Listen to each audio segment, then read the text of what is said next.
Okay, let's unpack this a bit. Imagine a quiet moment in your day. Maybe you're, looking through old things or just having a cup of tea, just a normal, quiet moment.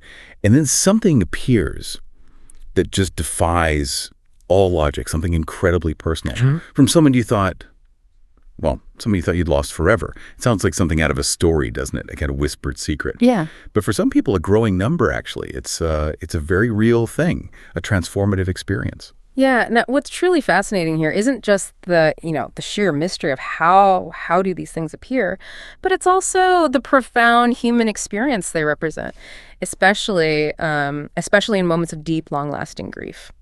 So today, we're diving into some incredibly intimate stories, narratives that, they quietly but powerfully challenge how we understand connection, memory, continuity even. And we want to approach this conversation today thoughtfully, like we're talking in a quiet library maybe, really respecting the depth of these human bonds. That deep human bond, yeah, that's exactly it. That's what we're exploring. So our mission today really is to delve into this phenomenon researchers are increasingly calling USC, unsolicited spontaneous communication. We're talking about these mysterious, physically manifested messages, often notes, sometimes letters, received completely unexpectedly by widowed women, quite often from their deceased husbands. We'll look closely at the specifics, what these letters actually say. And their astonishing impact, it's often inexplicable, the effect they have. And we'll touch on what science and even philosophy are starting to ask about this sort of thing. But just to be clear, this isn't about proving the supernatural or trying to establish some new belief system. It's really about understanding the very real, very tangible transformations these experiences spark, approaching them with both curiosity and just deep human respect. So let's try and set the scene for this unfolding mystery. Picture a life that's sort of settled in a new rhythm after profound loss. We're often talking about widowed women, typically over 62, maybe. And they've navigated grief not just for months, but for years, sometimes many years. Like in one of the first cases that really got researchers interested, her husband had been gone for, I think, 7 years. 7 years, that's right, a long time. And her daily routine had found this new kind of quiet, a solitude marked by habits. Arranging photos, maybe making just one cup of tea, things that were once shared.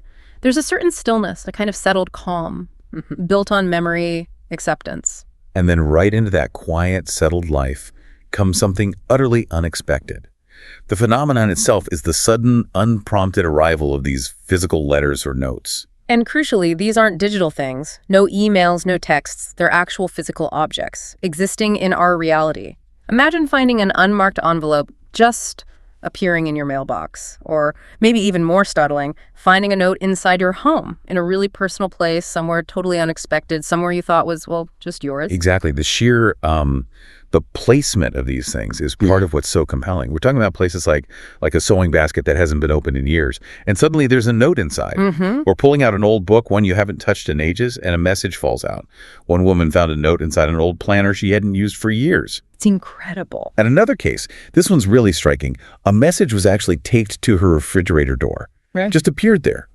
The initial shock, the bewilderment must be immense. It's like a jolt to everything you thought was predictable. And then adding to that bewilderment, pushing it beyond just being, weird, is the message itself, the handwriting. It's almost always recognized immediately as the late husband's own handwriting, his familiar script. And that detail, more than almost anything else, grounds it for them, makes it impossible to just dismiss. But what's truly, truly fascinating, beyond the physical object and the handwriting, is the content. This is where it gets really perplexing. That is where it gets really interesting, you're right. And frankly, baffling if you try to apply normal logic. These aren't generic messages. No predictions, no grand statements about the universe. Instead, they're filled with these incredibly intimate, verifiable details. Details that, rationally, only the deceased husband could possibly know. Like shared memories, maybe? Things only the two of them knew. Exactly. Or offering advice that just uncannily fits what the widow is going through right then. Thoughts she hasn't even voiced.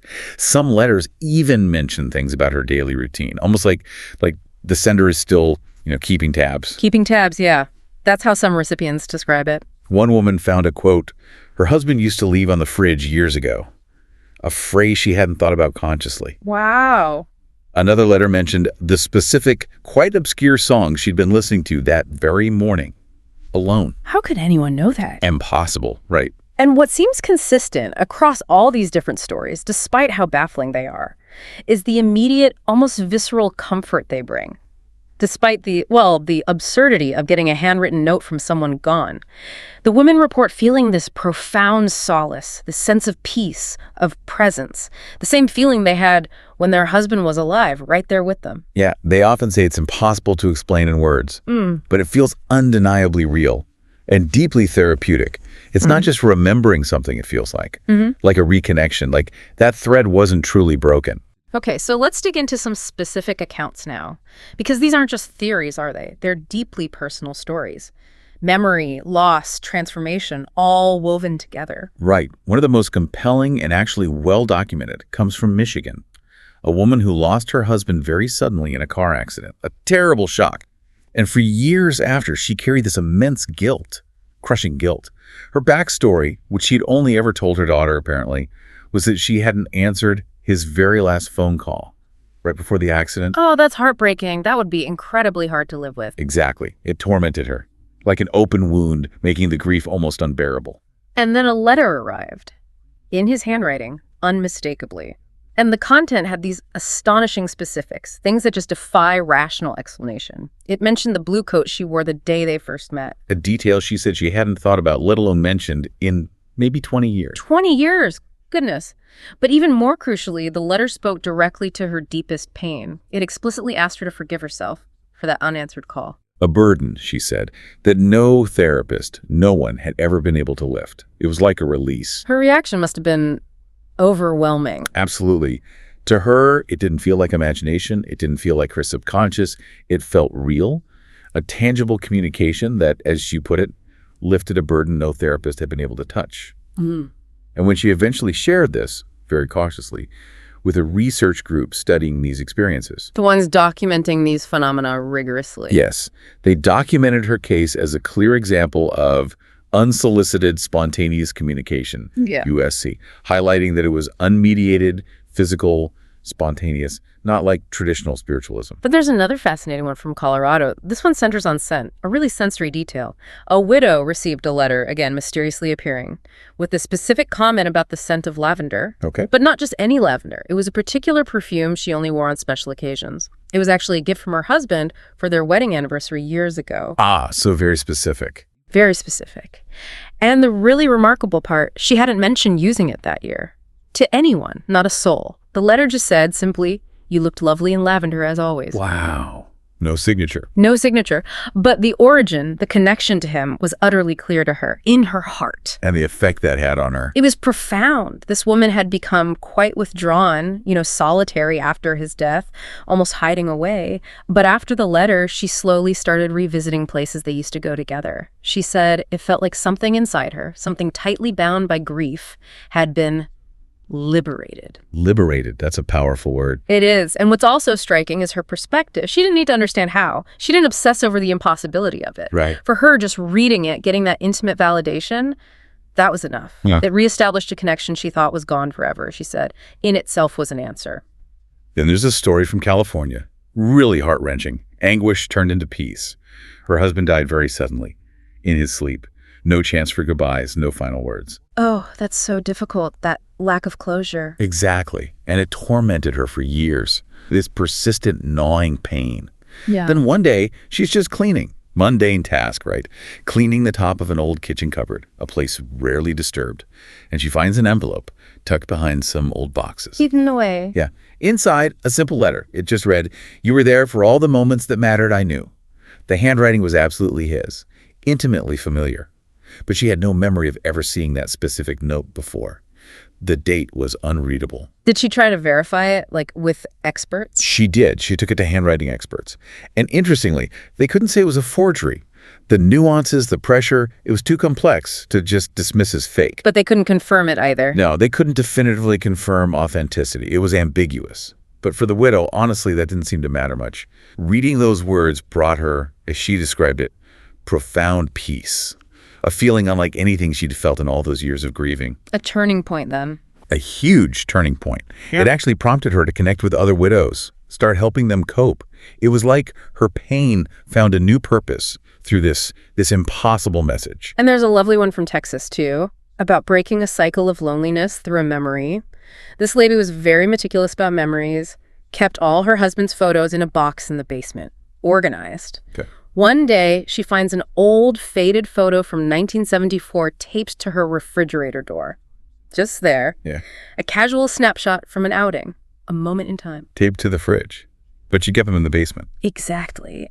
And the really incredible detail, she'd lost that specific photo over 20 years ago, looked everywhere for it, couldn't find it, it just vanished. Wow. And was there a note with it? Yes, a small note, just one sentence. This is a memory you needed most today. And the effect that had, the immediate effect. For the first time since he died, she hosted a dinner for her kids, her grandkids, at home. And not just any dinner. She actually got out the special china, the set she'd saved since he passed hadn't touched. So that small message, that lost photo reappearing, it broke the cycle. It completely broke that cycle of loneliness, that quiet isolation she'd been in. It just shows how these small, unexplainable things can trigger huge positive shifts. Let life start again, in a way.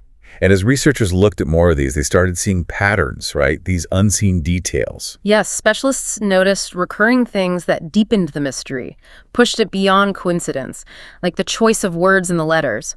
It often mirrored the husband's unique way of speaking. Specific phrases only he used. Exactly. Old expressions, specific pet names, nicknames maybe not used for decades, suddenly appearing in the text. And what's really baffling for researchers is that many of these details weren't written down anywhere, not in journals, not online, nowhere obvious. So it's not like someone could have just found them and faked it. Precisely. The level of specificity, the private knowledge, it just surpassed simple explanations. It led one researcher to say it demanded a new perspective on the human mind, on memory, and on the profound, enduring bond between two people. Like a private language, finding a way across an impossible divide. These extraordinary accounts, they naturally lead us to ask deeper questions, don't they? Pushing us towards a scientific, maybe even philosophical lens.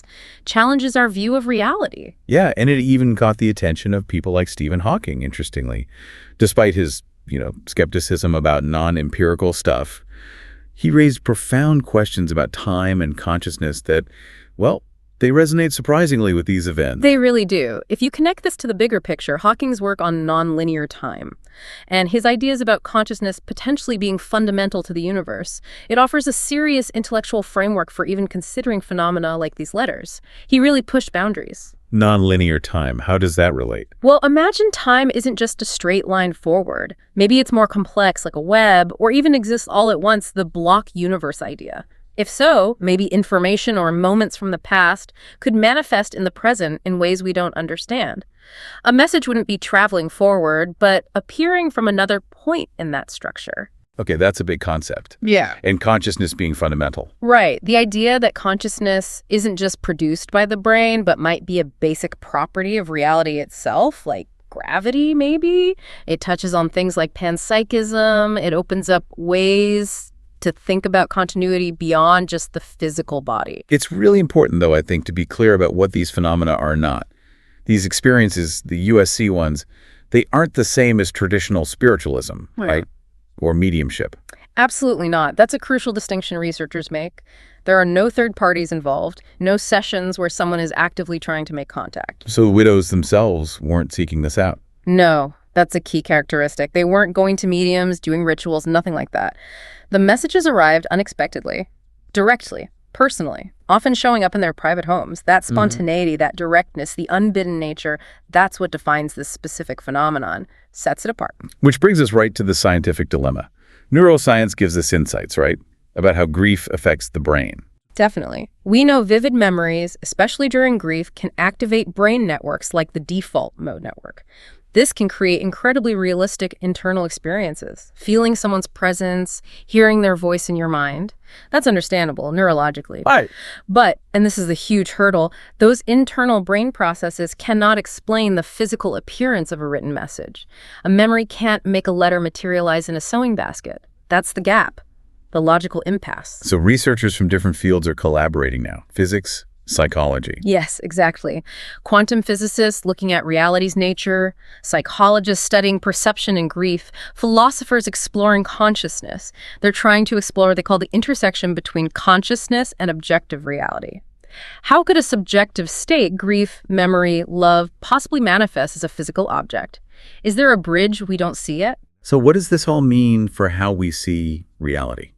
When grounded, older individuals, people with decades of shared life experience, when they say with total conviction they recognize their partner's essence in a written phrase, it forces us to kind of reevaluate what we think is possible, doesn't it? Challenges our assumptions. It really does, and human behavior researchers offer another angle. They argue grief isn't just absence, it's an intense presence. When someone dies, everything left behind, objects, places, songs, takes on a new, heightened meaning. Routine things become powerful symbols. Exactly, symbols of what was. And in that charged space between presence and absence, maybe that's where openings for these extraordinary experiences emerge.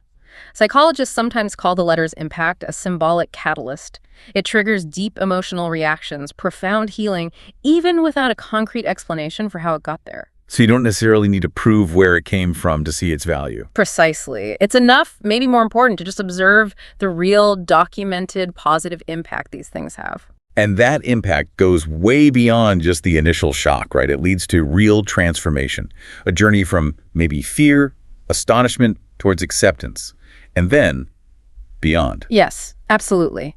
Many recipients initially felt fear, questioned their sanity, who wouldn't? But over time, that often shifts to curiosity, then a deep sense of peace, acceptance. And you see actual changes in their lives, Yeah. observable changes. Yes. Clear, tangible, often lasting changes.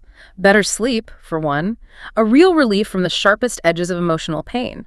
And a return to hobbies, social activities they'd given up, sometimes for years. Like the book club example. Exactly. Attending the book club they used to enjoy together, or starting to write in a diary again after a decade, resuming gardening, walking in the park, hosting dinners again like the Texas woman, using things once kept locked away. And that word permission keeps coming up, doesn't it? It does. It's a common theme. Many widows use that specific word, feeling like they'd received permission to carry on, like someone, somewhere, was saying it was okay to move forward, to find joy again.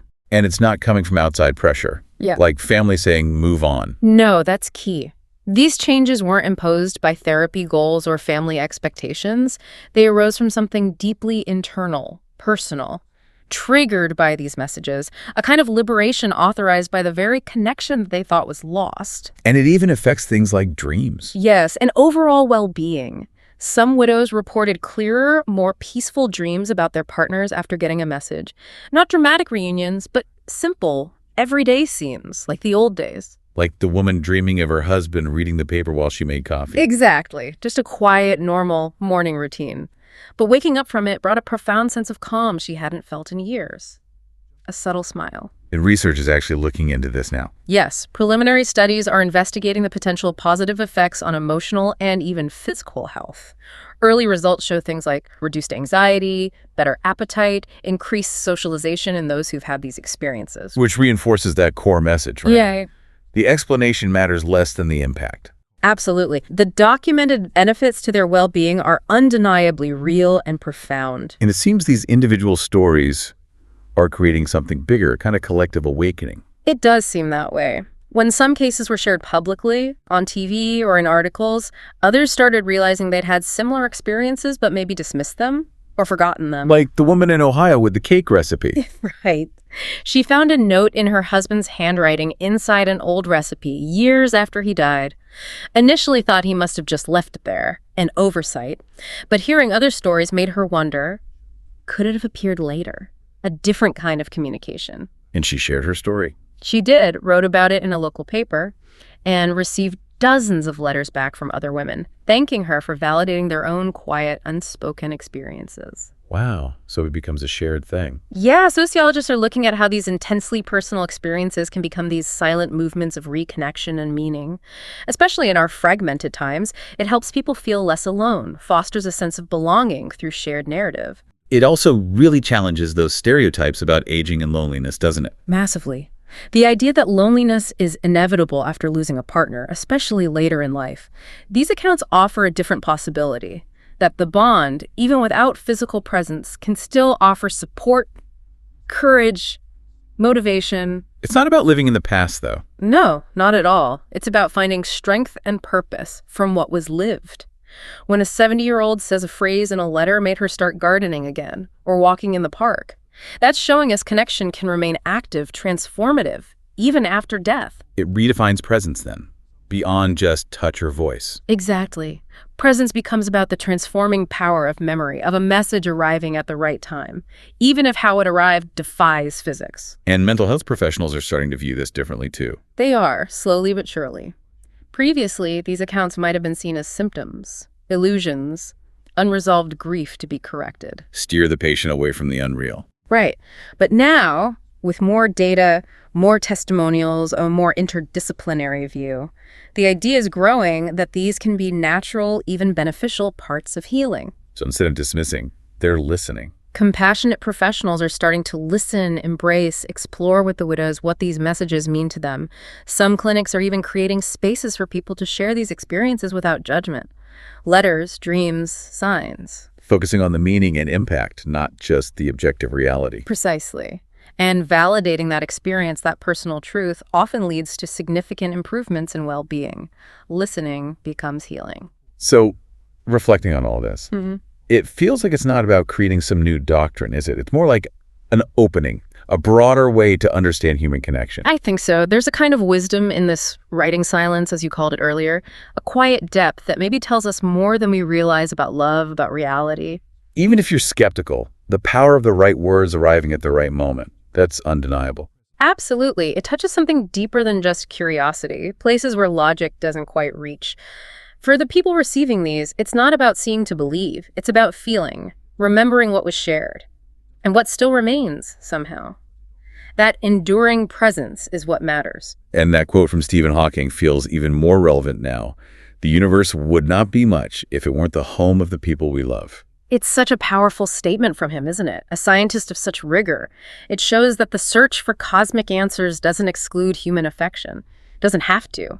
Understanding the universe can also mean understanding the heart, its connections, its bonds, his ideas about nonlinear time, fundamental consciousness. They implicitly invite us to consider continuity beyond our usual boundaries. An invitation to expand how we think, how we feel. So these stories, they're more than just oddities. They're invitations. Invitations to broaden our internal boundaries, maybe. Consider that life might have other forms of continuity, other dimensions of presence we haven't mapped yet. Not abandoning critical thinking, but maybe not rigidly rejecting things just because they don't fit our current models. Exactly. And this raises that important question. What happens when we just listen, when we truly witness these experiences, even if they defy our understanding? Maybe the unknown isn't always error. Maybe it's the start of a new understanding. Could be. And for many of these women, just talking about it, sharing the baffling letter, is liberating. They often kept silent for so long, fearing judgment. But sharing shows they aren't alone. Right. That shared exchange builds strength, support networks based on lived experience, not theory. It's just a new way of seeing the continuity of life, perhaps, developed over time in many hearts. But it's crucial to say these experiences don't magically erase grief, do they? No, not at all. They don't promise miracles or replace the real, deep pain of loss. That suffering is valid, needs respect. But life doesn't just stop when one cycle ends. These messages, whatever their origin, whether from deep within the mind or somewhere else, they offer a chance to look at the past with gratitude and the present with more openness, renewed purpose. For someone who shared decades with another person, feeling that bond broken, a message rekindling it can be huge. A definite turning point. It doesn't end the pain, but it offers meaning, continuity, and meaning is often what people search for most desperately after loss. So what started as private doubt, a lonely mystery, can transform into collective strength. Absence becomes a different kind of presence, leading towards a possible peace, a serenity that grows with time. Wow. This deep dive has really taken us to the edges, hasn't it? Edges of what we understand about consciousness, time, the power of human bonds. These letters, they're so quiet, so mysterious, yet their impact. They show us that maybe what we call impossible is just what we haven't understood yet, or learned how to see. A testament to connections that shape us, support us, motivate us, even in absence. Indeed. And the path to understanding, especially with things that push our boundaries, it always starts with listening, observing the real impact, respecting the personal truth. It's a powerful reminder that connections can keep providing support, courage, motivation, changing lives. These stories, shared respectfully, become part of a bigger human story about grief, healing, and the enduring mystery of love. So as you go about your day, maybe thinking about your own connections, your own quiet moments, what if the deepest communication isn't limited to what we see or hear, or can logically explain, what if in those quiet moments the most profound connections are just waiting to be rediscovered, a subtle message arriving when needed most, reminding us that love, maybe in its essence, transcends even life and death?